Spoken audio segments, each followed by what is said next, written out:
What is up? In this video today, what I want to share with you are 5 ways to break your business.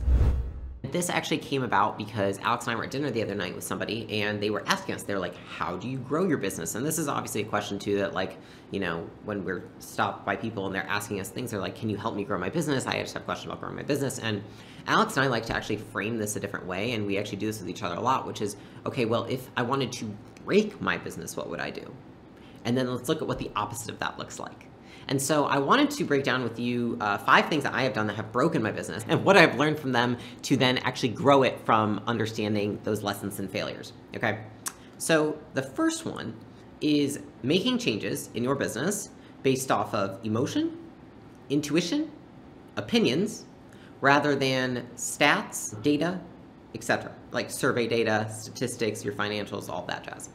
And this is something that actually happened in, I want to say late 2018. Which was we were at one of our quarterly meetups and we were talking about our pricing. And our team came to us and kind of sidelined the two of us and said, you know, we really think we need to reduce our prices. We just think that we're too high for the marketplace right now, et cetera, et cetera. And it was for one of our top level programs of one of our companies. And we had no stats, we had no numbers, we had no surveys done, we hadn't asked our clients. I mean, like, who wouldn't want the product to be cheaper? Like, that's ridiculous. So even if you ask, it's like, duh, people want it cheaper. Faster, better, cheaper, always. But instead, we just kind of listened to the opinions of others based on their gut intuitions. And a lot of them, their feelings, like they just didn't know how to solve the problem. So they felt stressed about it and they wanted to solve it. And so we actually did reduce our prices. And instead of having happy customers, reducing churn, increasing our profit margins, everything actually did the opposite, which is we lost, you know, I want to say, I don't know, I think maybe 5 or 6 million in top line that year because we cut our prices. Did it reduce churn? No. Did it increase customer satisfaction? No. And if I look back now and I look with the lenses I know and having done like pricing workshops and reading books and such, it wasn't enough of a price increase to make a fucking difference. It was just based on everyone's gut. They're like, maybe if we cut it by, 15%, people are really gonna, stick longer and they're gonna be happier and all that, and nobody gave a fuck. And so that was the first thing that I learned is if I ever see, or especially when we're advising an entrepreneur or CEO and they're making a decision, I'm like, where's the data to back this up? Okay, you want to hire this new position. Okay, you want to do this new customer flow. Okay, you want to start this new product line. Where did you acquire that information? Or is it just a emotional urge that you have, or it's a gut feeling that people on your team have? Like, we cannot make decisions based on that. Now, when we make decisions, and even when we started our software company, we priced that. We did pricing surveys. We learned from Patrick Campbell, who has a great little mini booklet on basically how to do this, and we rolled that out, and because of that, the business is very successful just based on the fact that we used a framework to figure out how to price our product. That is the first thing I would say is if you want to break your business, just go with your gut on what to charge, what to make decisions based off of. Don't use data, don't use statistics. The second thing that you would do to break your business is I would open up more product lines, I would open up new levels of customer service, and I would add more complexity without paying any mind to my infrastructure. Here's what I mean by this, is that when we started Gym Launch, we had a team and there was a core team there, right? And then we decided that we were gonna start Prestige Labs. Prestige Labs was fueled by Gym Launch essentially because they are products that the gyms sell through their facilities for the most part. When we're looking at that, we're new and we don't understand all this, and we're like, well, couldn't we just like split the teams? Like they can do like half Gym Launch and half Prestige Labs. And we didn't do that to the fullest extent, but we did do it with about 50% of the teams. We said, okay, you've got bandwidth, because they did. A lot of them had bandwidth. Take that other 50% of your bandwidth and work on this company. And what I learned through that process is that focus is more important than time.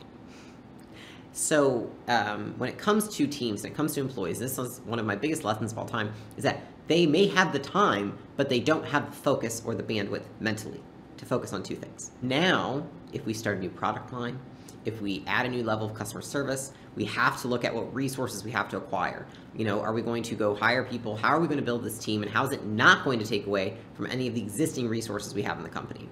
And what you see a lot of the times with newer companies and where people break is that they just stretch the current that they have. And they're like, well, you have an extra 15 hours a week, 10 hours a week. Why would you not be able to focus on this? I'm able to focus on all of this. It's like, well, clearly you're not well enough because you're breaking your fucking business, right? And that's just the truth. Most people can't focus on multiple things, and especially if you are a newer business, there is a very small likelihood that you have the systems to even make it easy for someone to do multiple things at once. And so that is the second way to break your business, is that you open up and you expand without adding the infrastructure needed, right? And so you split everyone's focus, even if they have the time, and you just can't do it. The third is that I would ignore my customers' feedback. Okay, and so when I say ignore my customers' feedback, I'll tell you a story about this, which is in 2018, we decided that we were going to invest in technology for gym launch. And that technology was going to be a CRM for gyms that helped retain customers. And it was proactive, and it had some smart technology and all that jazz. And it was also going to upsell customers, it was going to sell them products, it was going to help with a lot of things. And during the, I want to say the 8-month development process while we were amid doing this, a lot of our customers kept saying, they're like, we just really want more leads. We just really want more customers. And at this point, the cost of Facebook ads were rising. And so for them to acquire customers, it was getting harder and harder. But we were working on this project, which was retention-based. And so we get really far down this path. And I remember there was one customer particularly, he was making like an uproar in the community. And so I actually ended up meeting with him.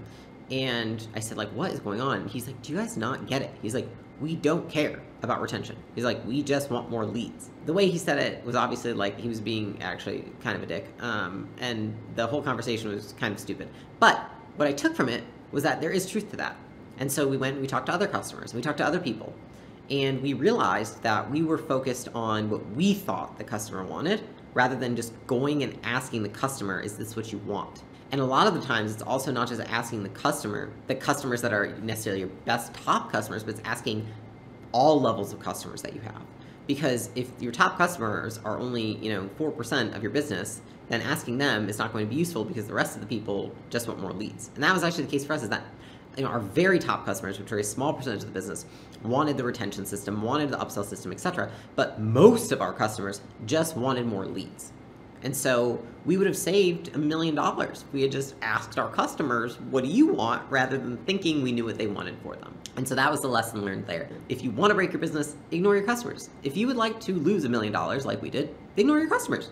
Don't get feedback before you start something. The fourth piece is that if I wanted to break my business, I would neglect systems for clean data and clean financials. And this is something that I think in the beginning of business, I don't even think you understand what that looks like, and that's okay. But you have to bring in someone at some point who does. And I'll explain why that's very important, is that I had known that we had issues in our finance department for, since the business had been conceived. And I kind of, was like, well, we're getting by and it's just finance and how important could it be? And, and then it came to a season where I remember our finance team, I got the reporting one week and it was like all of a sudden churn had gone up to it was like 27%. And I was like, what the hell? I was like, oh my gosh, we called like an emergency meeting. We took an entire week trying to figure out what was going on. At the end of that week, what we found out was that someone had just entered the wrong reporting numbers and that our churn had actually been staying the same. And it was crazy because we were going to make some huge changes as a business. We're like, this is insane if it's happening like this. And for the next 3 months, then I started to realize that department needed more infrastructure. But through that time, they were still feeding us all this false data. And so it felt like, Alex and I knew that we needed to make database decisions and that the company needed to make decisions based off of surveys and metrics and numbers. And the department just couldn't keep up and couldn't provide it to us. We were just kind of shooting blind, and we made some decisions that I think, were not helpful to the business at all because we didn't have any data. And it's funny because then, we brought in financial leaders, we turned around the finance department, and now it's like every decision is made off of data.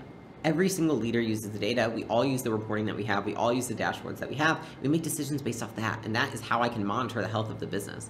And I look back now and understand how blind I was without that information. Looking at the decisions I made, I'm like, well, of course you made those decisions. You didn't have any data, or the data you had was wrong. And so if you want to break your business, don't pay attention to the data. Don't make sure it's correct. And just, again, kind of like number one, use your gut to make decisions. Really good idea. And then lastly, number 5 is if I wanted to break my business, I would allow unexperienced people to hire always. And this is something that, as our first company, Gym Launch, was growing really quickly. I literally didn't have the time in my calendar unless I, sacrificed everything else in life, which I was already working 18 hours a day at that point, so it didn't really, I don't know what else you would sacrifice besides sleep, which, I was like, not gonna happen. I was like, I have to teach other people to hire. And I did that, but I did it too much to an extent. I almost placed too much faith in them. And it wasn't because, and I think that here's the thing, is that it's good to trust people and hand that off to a competent leader or manager. But the key piece was that I handed off to inexperienced leaders and managers. And so I had inexperienced leaders and managers hiring. And what happened with that is that they overhired and they hired the wrong kinds of people for the business. The worst one was our marketing team. In 2018, I let go of the director who had been in there, who was just too inexperienced to run the team, and we were essentially running it, behind him, playing like puppeteer. When I really got to dive into the team, I was like, holy crap, I think that we had 17 people in that department. I ended up cutting it down to 5. And it was because it was so inefficient, there was so much excess, and the team and the people that were hired were not the kind of people that were gonna do well in our company. And so it's really funny because through the process, I felt terrible because, anytime you go and you flip around a department, you let people go, you feel like shit. But I remember we had hired 2 graphic designers, and it was like a month later, and I'm looking in our Canva account, and these graphic designers had been making like all our social media posts and all that stuff. And I'm in our company Canva, and all of a sudden I see all these like purchases for all these posting things, and I look, and the damn graphic designer had literally been going to Canva and then purchasing their work in Canva with our company credit card and then presenting it like they'd done it. Crazy. That is what I learned from that. And that like completely screwed up our marketing department for like a year. And it was really obnoxious to bounce back from. And we did, and obviously, the department's great now, but it was just a complete freaking mess. And it's only because I did everything right except for remembering that these people were also inexperienced, and so that they could not, they didn't have, conditioned lenses to see hiring through. And so that is how you can break your business. It's just let people who've never hired people hire everybody for your business. It just sucks. If I were you and I was watching this video, or at least what I hope you get from this video, is that you can take this and apply this to any tactical or strategic decision you're making right now, which is, one, if you're trying to ask, how do I do this? Instead, say, how do I do the opposite of this? If you're like, how do I lose weight? Instead of asking that question, you would be like, how do I gain weight, right? And then oftentimes you can then just look at what the opposite of that would be, and that will help you become more clear about how to grow your business. Because I think a lot of people think it's this elusive thing, and you have to be really smart and all this stuff. But in actuality, just think, how would I break my business? And then do the opposite of that, right? Look at somebody who has a terrible business and do the opposite of it. And a lot of the times that helps me is if I think of a friend I have, whom maybe I consider them to be at the same level business acumen as me. And I think, if I were them, how would I absolutely fucking destroy my business? And I think about that, and then I'm like, okay. And then how would they absolutely fucking dominate this business? And that helps me think a lot more clearly when I'm trying to make decisions around how to grow a business, and how to make tactical and strategic decisions along the way. So I hope that video is useful. Use it, do the opposite of everything I just said there, and I will see you on the next one.